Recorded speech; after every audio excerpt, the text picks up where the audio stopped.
Okey, soalan seterusnya, apakah kesan bencana alam dalam rajah yang diberikan terhadap hidupan? A. Meningkatkan populasi haiwan dan tumbuhan. B. Memusnahkan habitat haiwan dan tumbuhan. C. Spesies baharu haiwan dan tumbuhan ditemui. Dan D. Mengancam kehidupan haiwan dan tumbuhan akuatik. So, sebelum nak jawab soalan, awak kena tahu dahulu kehendak soalan. So, soalan tanya kesan bencana alam. Okay, kesan bencana alam. So, berdasarkan gambar ni, okay, ini nama bencana alam ni adalah puting beliung. Okay. Nama bencana alam ni adalah puting beliung. Okay. Tak kisahlah apa sahaja bencana alam, okay. Tak kisah. Dia puting beliung ke, dia gempa bumi ke, dia banjir ke, tanah runtuh ke, tsunami ke dan sebagainya. Okay, asal bencana alam saja, okay, dia mesti memusnahkan habitat haiwan dan tumbuhan. Okay.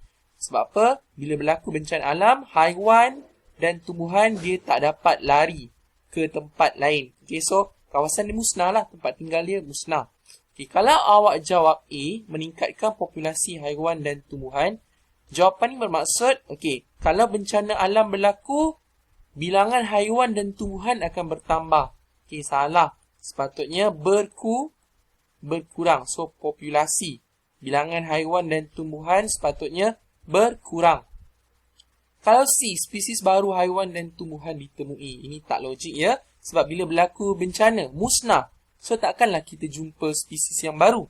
Okay. Kalau D pun tak logik. Sebab apa? Dia kata akuatik. Okay. So, hidupan akuatik merujuk kepada hidupan yang tinggal di dalam air. Kawasan air. Tak kisahlah tasik ke, sungai ke, paya ke, laut ke dan sebagainya. Kita panggil sebagai hidupan akuatik yang terdiri daripada haiwan dan juga tumbuhan. Okay. So, ingat kalau bencana alam saja mesti musnah habitat. So, bila habitat musnah, okay, populasi, bilangan dia akan berkurang.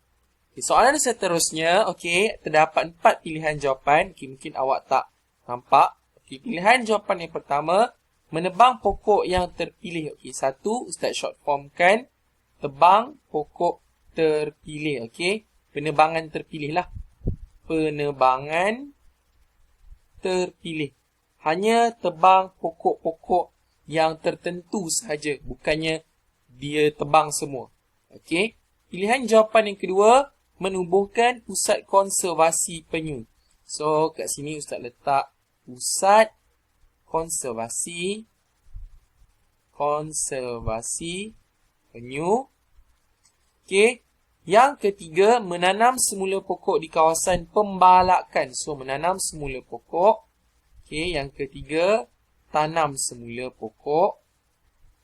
Okey, tanam semula pokok. Dan yang keempat, mewartakan spesies haiwan atau tumbuhan tertentu sebagai hidupan terancam dan dilindungi.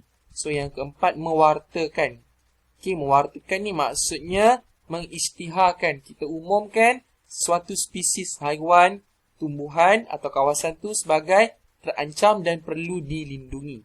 Okey, kita baca kehendak soalan. Antara padanan berikut adalah jawapan yang betul berkaitan usaha pemeliharaan kecuali. Soalan ni biasanya soalan jenis tricky, menipu. Sebab apa? Ada perkataan kecuali, menipu. Okey, so awak kena kenal pasti dulu. Soalan jawapan satu, pilihan satu, penebangan terpilih. Okey, dia pemeliharaan ke pemuliharaan? Okey, saya tulis kat bawah sini. Okey, nombor satu dia adalah pemeliharaan. Sebab apa? Hanya tebang pokok-pokok yang tertentu saja, bukannya tebang semua. Okey. Langkah kedua, pusat konservasi penyu. Okey, pusat jagaan. Di mana telur-telur penyu ni ditetaskan sebelum dilepaskan semula ke laut. So, yang kedua adalah pemeliharaan.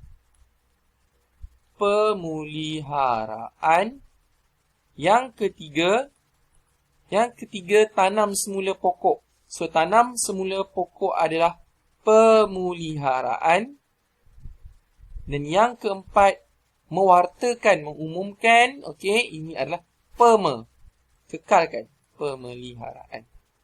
So, ingat apa beza antara pemeliharaan dan pemuliharaan? Okey, Ustaz ada nyatakan dalam video sebelum ni. Okey. Kalau pemeliharaan, okey, dia adalah langkah-langkah untuk kita kekalkan. Okey. Kalau untuk kita pulihkan semula. Okey.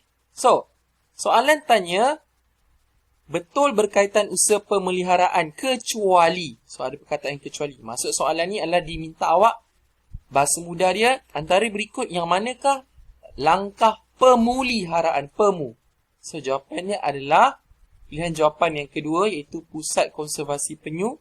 Dan juga pilihan jawapan yang ketiga, iaitu tanam semula pokok. So, jawapan dia adalah B. Okey, ingat ya, hati-hati. Kalau pemeliharaan, kita kekalkan. Kita jaga dia. Kalau pemuliharaan, pulihkan dia. Okey. Soalan yang ke-8, nyatakan status haiwan D berdasarkan graf. Okay, so, kita tengok. Ini nama graf ni adalah carta palang. Okey, carta palang. So, dia tanya status haiwan D. So, kalau kita keluarkan, kalau kita lukis balik, okey, carta palang 1995, 2000, 2005, 2010. Okey, 1995, 300. Ustaz agak-agaknya, Ustaz keluarkan balik. Tahun 2000, haiwan E. Oh, sorry, warna kuning. 200, kini 200 lah. Okay, kemudian, pada tahun 2000, 100. 2005 bilangan dia adalah 50. Dan pada tahun 2010, kurang daripada 50. Let's say dalam 30. So, kalau kita tengok kepada carta palang ni, okey, graf ni, okey, bentuk palang ni semakin menurun. Dia semakin pendek. So, bila semakin pendek, okey, dia adalah bilangan dia berkurang. Bilangan berkurang. So, kalau bilangan berkurang, okey, dia merujuk kepada status terancam. Di mana terancam ni maksudnya sesuatu bilangan spesies haiwan atau tumbuhan semakin sedikit. Okey. So, lama-lama kalau kita tak buat sesuatu langkah pemeliharaan atau pemuliharaan, maka dia akan pupus. So, soalan 8 ni jawapannya adalah B. Terancam. Okey, kita tengok pada soalan 9, nyatakan status haiwan B. Okay, untuk haiwan B, okey, yang warna merah. So, kalau kita lukis semula haiwan B, okey, haiwan B warna merah 300. Okey, start agak-agak je lukis. 300. Kemudian pada tahun 2000, 100. Haiwan B 100. Kemudian pada tahun 2005, bilangan dia adalah 50. Dan pada tahun 2010, tiada. Okey, so ini 95, tahun 2000, tahun 2005. So, kalau kita tengok untuk status haiwan B, okey, dia makin menurun, betul? Tapi, tiba-tiba dekat 1 tahun tu, pada tahun 2010 ni, haiwan B tu dia tak ada palang. Kalau kita tengok kat sini, haiwan B tak ada palang, warna merah tak ada. So, bila tak ada, maksudnya status haiwan B di kawasan tersebut adalah pupus. Telah tak wujud lah, dah tiada.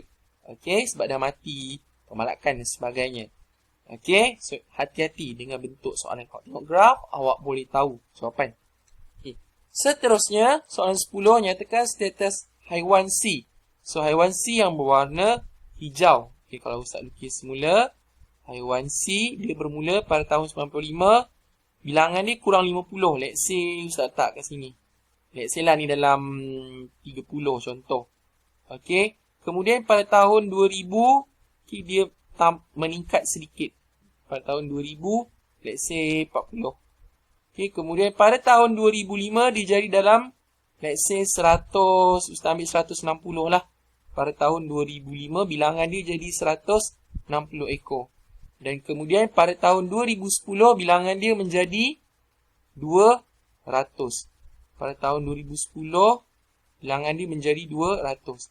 So, kalau kita tengok, okey, dekat palang ni, okey, bilangan dia, bentuk dia makin meningkat, makin bertambah, makin menaik. Okey? Daripada 30 pergi 40, 160 pergi kepada 200. So, ini adalah bentuk dia meningkat.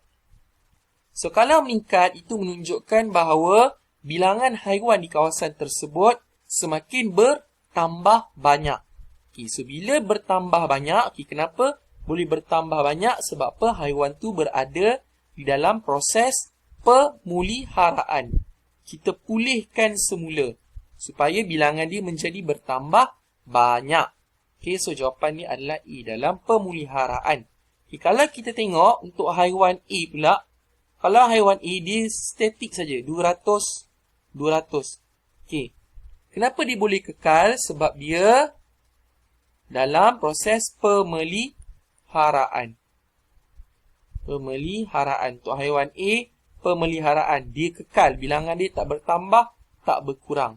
Okay. Satu lagi juga untuk tambahan. Untuk carta palang.